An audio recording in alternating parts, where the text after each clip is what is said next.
Good afternoon. Hi. Um, and I'm using my phone. I'm still not ready for the camera and the Yeti left just yet.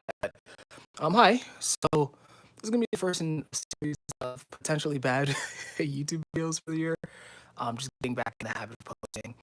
So the first topic, and really this is like a central topic that I'm obsessing over and trying to live by over the past few months and definitely for the rest of the year is I am very big into atomic habits. Like I don't even know how else to say that. James Clear, this book has been very influential on me. I've been reading excerpts of it on a daily basis, and I've been really studying some top performers, such as Kobe Bryant, David Goggins, Michael Jordan, and hearing a lot of the same things that James Clear has been saying. I've been really taking that to heart. And my mission this year is to live out or live by this tiny wins approach, right? And so I kind of wanted to share a bit of it with you, right? And then hopefully in a way that's not too boring and not too nerdy, right? So one thing that's very central in the book, and that I'm finding is that there is a priority when it comes to trying to improve things, right? So for starters, there's most people tend to prioritize results, tend to prioritize goals, right? And then anything that will get them towards those goals, right? So, a lot of people, especially with New Year's resolutions, they'll say, hey, I'm going to become this, I'm going to lose this amount of weight, I'm going to make this amount of money, right? They'll have a goal, right? And then typically what most people do is they do what's called massive action, right? I'm going to do everything, I'm going to work overtime, I'm going to do XYZ in order to get these goals. And, there's a portion of people that do succeed at that, but then, a vast majority fail at that, right? But then they keep repeating it every year as if it's going to help, right? And I definitely do that to some degree.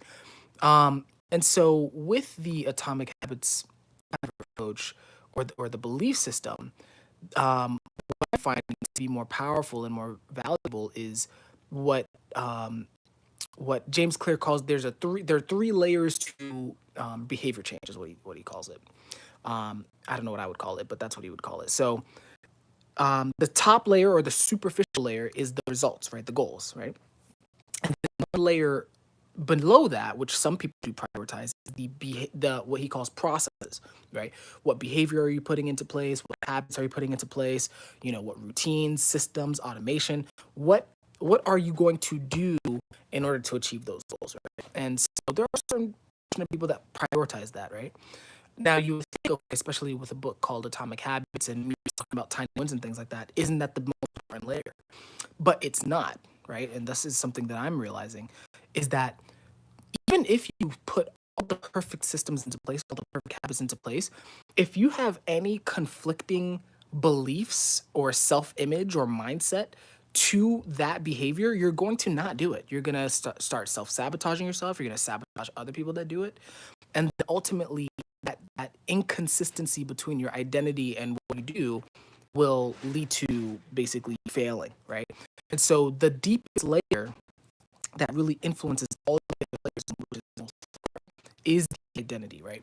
Now, as I mentioned one second ago, how identity is being defined is beliefs, the beliefs you hold, the mindset that you hold, as well as the self-image that you have, and that is really the ultimate behavior change because for two reasons. One, there will be less resistance if you end up trying to do tasks or even pursue goals that are consistent with the identity that you have. So if you have a consistent identity, it's easier to get what you want and do what you have to do. But more importantly, from an identity standpoint, um, the reason why this is the most important layer of behavior change is that one benefit of identity is even in situations that you did not expect, um, that demand a decision from you, let's say, the identity will guide you in the right direction as opposed to you being so fixated on a goal that you start sabotaging like unknown or like unconscious areas of your life because of a different identity, right? So, what does this look like in practice? How am I using this, right? Let's kind of ground this a little bit. So it's like, okay, all this theory stuff is nice. How am I using it? So I think for me, um, the identity one is, I think I this year, for starters, I've really decided to throw away the year, let's say. And what I mean by that is, definitely like in terms of results, social results, work results, those are all still important and I am tracking those, but I'm no longer fixated on achieving any particular goal. And instead, what I've been doing is I've been focusing on building systems, building good habits, and using the results as indicators or symptoms of the behavior that I've been putting in repeatedly, right? So that's been kind of the first thing. So that's kind of an identity shift that I've had, right? Where it's like I'm not gonna be obsessed about results anymore, right? Um, and I think the second way that I've been trying to use this, at least practically, is in the definitely in the book in particular, James Clear talks about how okay, in order for you to change your identity, you have to realize that your identity, you only have the identity that you have because of repeated experiences you've had with yourself, right? So, for example, if you repeatedly catch yourself eating unhealthy food, you start to build both consciously and unconsciously the belief that, oh, I must be unhealthy or I must like, junk food or something like that. And if you keep that identity, then, it's going to be really hard for you to lose weight. It's going to be really hard for you to get healthy, right? And so, what you need to start doing and what I'm starting to do is if there is an identity that you want, first you need to be very clear about what identity that is, right? And then you need to create really habits, right? Repeat instances across time, proving to yourself that you're that person, right? Because eventually that's going to become unconscious and then you can start to trust yourself a lot. So for me, what this looks like is let's use the example of work, right? I've been struggling professionally for a while, but one thing that I've definitely started to do is okay, I'm the type of person that prioritizes improving and starting a good thing rather than finishing something perfect. Right? So what I've been doing is, I've been creating routines on a daily basis at work. Okay, open my email inbox and clear through it for 2 minutes. Start to prospect, start to call, start to email potential customers for 2 minutes, right? And I've been doing that really for the past month and a half at this point. And it's interesting, because now I'm getting to a point where the habits are I'm still doing the habits, but then I'll start catching myself doing those good behaviors for far longer, even without me having to push myself now. It's like, oh, okay, I'm just gonna call for 30 minutes, 40 minutes.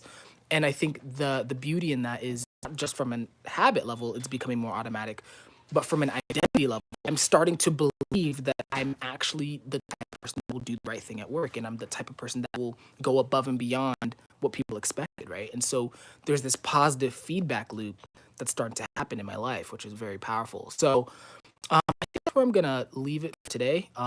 So I guess the moral of the story is if I had to teach this to like a 5-year-old or something like that, I would say, okay, kid, you have to remember that, results are important, right? Things that are happening in your life or the things that you're getting, right? That is important. How people, and if you're not happy with that, yes, focus on that. But the way that you're going to get the best results is you need to focus on becoming a certain type of person that can get those results, right? Focus on getting the better belief systems in place, get the better the better self-image and the better mindsets in place, and use tiny wins, right? 30 to 120 second time wins to keep proving to yourself that you're becoming that person. And then, over time, those results will come anyway. So that's gonna be about it. Again, this is probably a bad YouTube video, doesn't matter. I will just touch base with you guys next week and then hopefully make at least something 1% better, right? So hope you guys have a great week and I will catch you later.